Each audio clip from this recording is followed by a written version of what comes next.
Naam, habari na karibu katika session 1 ya Adobe Photoshop. Hapa utaweza kujifunza unaweza kufanya nini na Adobe Photoshop, lakini Adobe Photoshop ni nini kwa ujumla. Naitwa Deo Kashaija, nitakuwa kocha wako katika uwanja huu. Tuanze kwanza kwa kujua Adobe Photoshop ni kitu gani. Utaulizwa swali hili. Kwa kifupi kabisa, Adobe Photoshop ni program ya Adobe ambayo inatuwezesha kuedit picha. Mtu akikuuliza mjibu hivyo, lakini swali linalofuatia watakuuliza unaweza kufanya nini ukishakuwa unajua Adobe, au baada ya kozi hii utakufanya nini?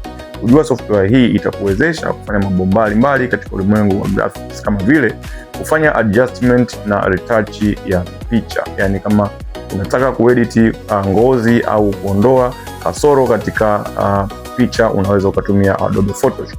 Imeumbwa na uwezo huo, kwa hiyo inafanya ambacho nimekueleza. Lakini kingine unachoweza kukifanya ni kufanya photo composition na manipulation. Adobe Photoshop imetengenezwa na uwezo wa kuunganisha picha zaidi ya moja au hata picha 10 kutengeneza picha moja inayo make sense.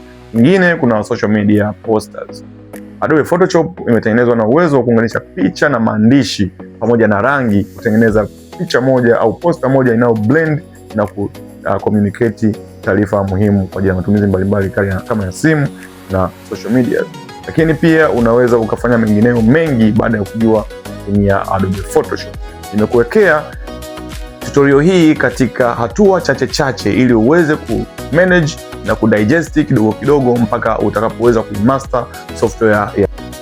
Naam, karibu katika sehemu ya kwanza au front side ya Adobe Photoshop. Kwa kitaalamu zaidi inaitwa home screen interface ya Adobe Photoshop. Hii ndio sehemu inayoonekana kwa mara ya kwanza unapofungua Photoshop kabla ya kuingia ndani sehemu ya kufanyia kazi.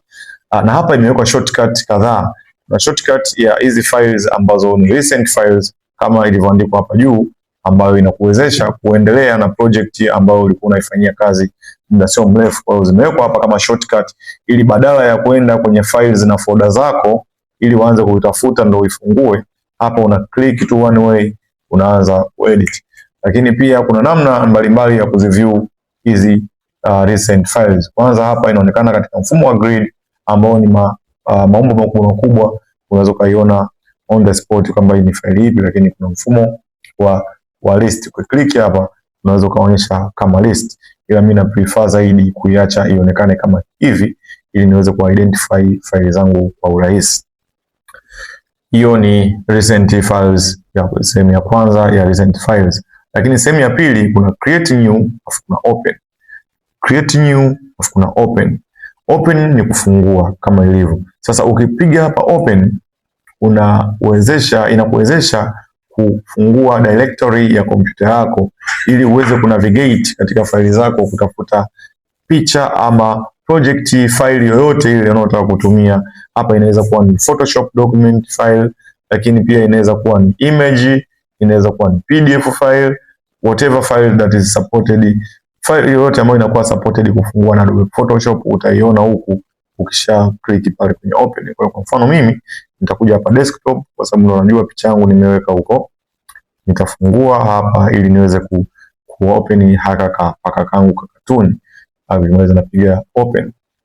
Ukisha open unaona inakuja kwenye sehemu ya kufanyia editing, yani inakuja kwenye workspace ili uweze kufanya editing, na hapa unaweza ukafanya chochote kile ambacho unakusudia kufanya kwa sababu imeshakuja.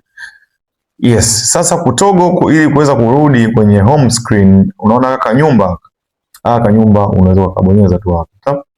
Bonyeza kanyumba unarudi tena kwenye home screen.